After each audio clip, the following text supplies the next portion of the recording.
Hi everyone, it's Cass. Welcome back to my channel. Today I am bringing you my Q1 planner update, planner recap.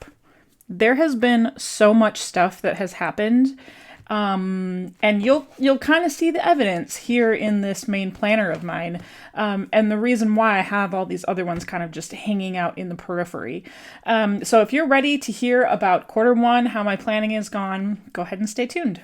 Okay, let's go ahead and move those out of the way, because really the main discussion is going to be this planner right here. This is the one that you've seen me set up.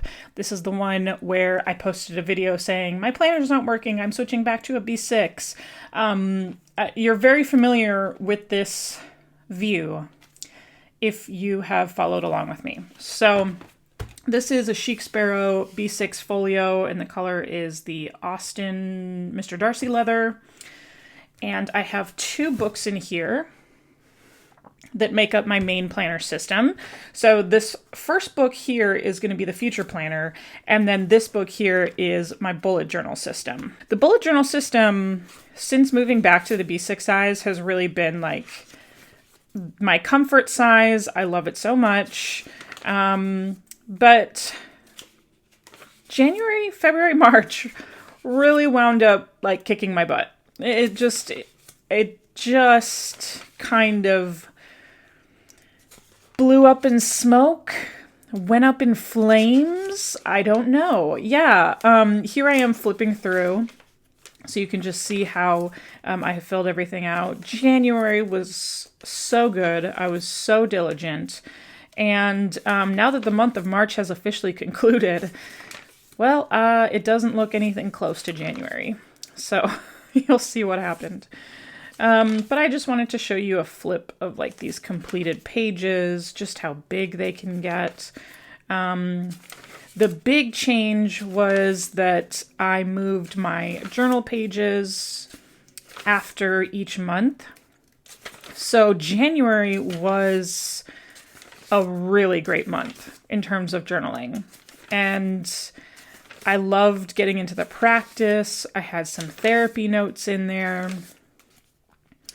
and I managed to put something down almost on every page.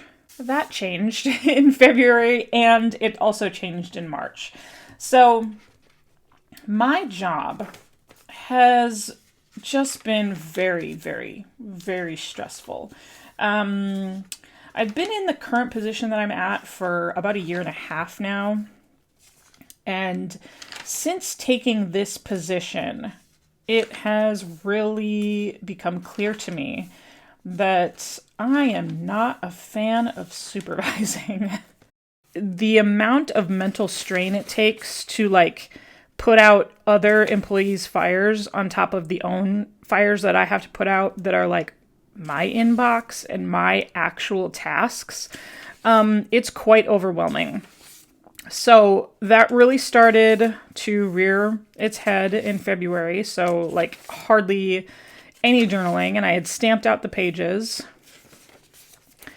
And then March, I set up March, and spring break was this week. And things continued to fall apart even after spring break. So this was supposed to be like my some lines a day page. I think I didn't even do that in February. Yeah, February was completely blank. So were my emojis and so were my meal trackers. So that was also completely blank in the month of March. And these are the gratitudes that I typically fill out. Now I can definitely go back and backfill, but these are the gratitudes that I like to fill out for my husband and my son, just some different things that I appreciate about them. My sleep tracker, well, that's blank. And then I have my weeks. So the notes and everything, the to-do lists started out very strong, and then I basically just like abandoned doing some daily task lists in my week, and I didn't even fill out anything in March, and then I also didn't date like full March pages. So like honestly, my plan is to just set up April from this page and then just kind of like move forward from there. But that's what happened in March. My work got intensely busy. I was putting out fires from all angles, and it's fine that I'm putting out other fires, but like I said, that means that I don't get my own tasks done. I don't get a chance to even wrap my mind around my own tasks. And I was really just kind of like, when we came back from spring break, I've really just been in survival mode. So that's what's happened in my bullet journal. I do still love the idea of doing January through April in this book. And then once I'm done with this, then I can set up May and have the next 4 months in the next half year Sterling Ink notebook. So I don't foresee that changing. But here's what might end up changing, which is this book. And I'm not entirely sure yet. Still pretty in the, I'm still new in these decision-making processes about what I want to move forward with from quarter 2 moving forward. And that is, I have actually made the decision to leave my position and to leave my job and stay at home and keep my son home with me. And we will be doing preschool at home. My son's been in daycare since he was 6 months old, and it's been a big strain, you know, working families that have children in school. It doesn't matter if it's a public school or if it's a school that you're paying for. The strain that it has definitely put on our family has been crazy. And aside from like the work strain, the work strain has been one thing, but then the family strain, it's like we have no time for each other. And I came to the decision that, you know, if I'm kind of half-assing it in both areas, that's not good either. Like, both areas deserve 100% of my attention, and I literally can't do that anymore. So since I can't not give 100% to my family, then I have to let go of something else. And letting go of the other thing was letting go of my work. So it's still pretty new and pretty fresh. I did not go into this year, 2024, thinking that this is how I was going to be at the end of quarter 4, or I'm sorry, at the end of quarter 1.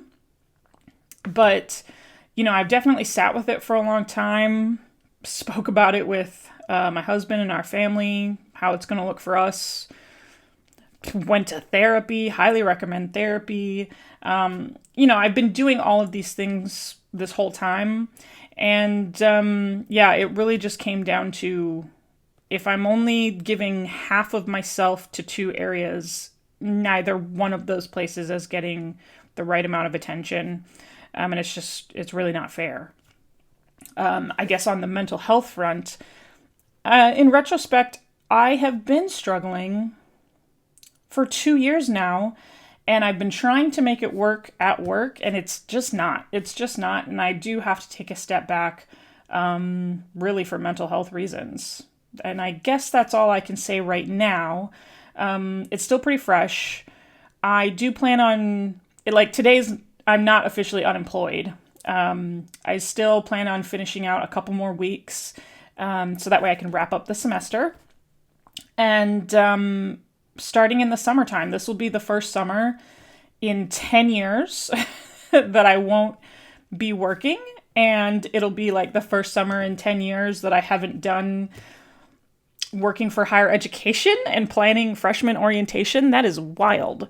So all that to say, my planning system, I don't know if it's still going to work out this way, where I love to have my weeks laid out like this. This probably won't change moving forward. So I think I'm going to, once I'm officially no longer working with my position, I think I'm still going to set up a planner to look like this, because this layout just works for me, and I have loved it ever since I discovered it like a year ago. But it really is going to be the future planner and the forward planner that I'm just not sure about. So this first book here, this is a Wonderland 222 B6 planner. And I had preset it up because my planner system is I have one future planner that I lay out all the important things for the entire year. And then I bullet journal as I go in the second notebook, and that's why I have two. So if I get to April, I'm still, all right, let's flip to the summertime.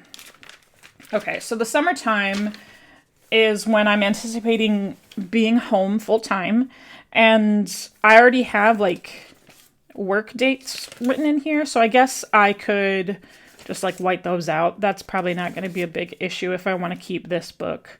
I also, when I created this layout, I specifically divided this up into vertical boxes because I missed like the Erin Condren vertical box style. So I'll have to kind of rethink and reshape how I envision these vertical boxes. Initially, the vertical boxes were like home, work, and daycare. Those were my three boxes. So now that I won't have a work and a daycare plan to have to figure out in terms of like if he has splash day, if the university is closed, if the daycare is closed, that kind of thing, I'll have to rethink about how I want to do that. So I think I only set it up through July, and then once I get to like August and stuff, I didn't really put any work-related dates in August, so it'll look a little bit cleaner once the summer's over. So yeah, maybe I have to like rewatch some Erin Condren videos to see how people are using their vertical boxes again, because I just don't remember how I wanted to use those. So that will likely be the plan, but I'm here to say that it also might change. It just might, and I have to be okay with that because I have been working in my field for over 10 years, and I don't know what life looks like not working and just having my son at home with me. If I did decide to keep this, then this should be very, very familiar once we get into like a quarter 2 wrap up, once we get into a quarter 3 wrap up. This should still remain the same. If I did change my future planner setup, I still have my backup Hobonichi weeks. Again, I had already pre-set it up with some boxes, so I just don't know if I need that layout. And then I am excited because I do have my home management binder. So honestly, if I needed to really slim things down, I could take out the Wonderland 222 from this folio and just use my home management binder. Because in my home management binder, I did put a weekly future planning section. So, and that doesn't have really anything in it yet. And I can always like reprint if I need to, because I created these layouts. So I think I'm going to make more use of the home management binder now that I will be at home more. And I have yet to determine if the Wonderland 222 will stay. So that's kind of a plan moving forward. Then the other big thing that I made a purchase recently, I actually filmed a whole unboxing and it just didn't turn out. So I'll do a flip through of this if you're interested. But I did order a homeschool planner from Erin Condren. My son will begin preschooling, and I need some hand holding when it comes to prepping for a preschooler. I know that like you don't really have to have a preschool curriculum, but I think if you're a planner person, on my channel, you'll be able to appreciate the why I love calendars, why I love planners. So this is the Erin Condren Undated Homeschool Planner. It's an 8.5 by 11, so you can start it at any time. And it's just this wonderfully blank layout. Erin Condren does have like teacher planners where it's a horizontal planning where they have like Monday through Friday down the side, and then you have like your subjects or whatever over the top. Because this is blank and because I'm a vertical planner, I think I'm going to switch that up. And I'm going to put the dates on the top because there's still 7 sections and I really don't need Sunday for any kind of planning purposes. Yeah, so I just bought this because, like I said, I need a little bit of hand holding. I need a little bit of structure. my son, as a preschooler, he's already aware of all of his colors, all of his animals. Well, not all of his animals, but a good chunk of animals.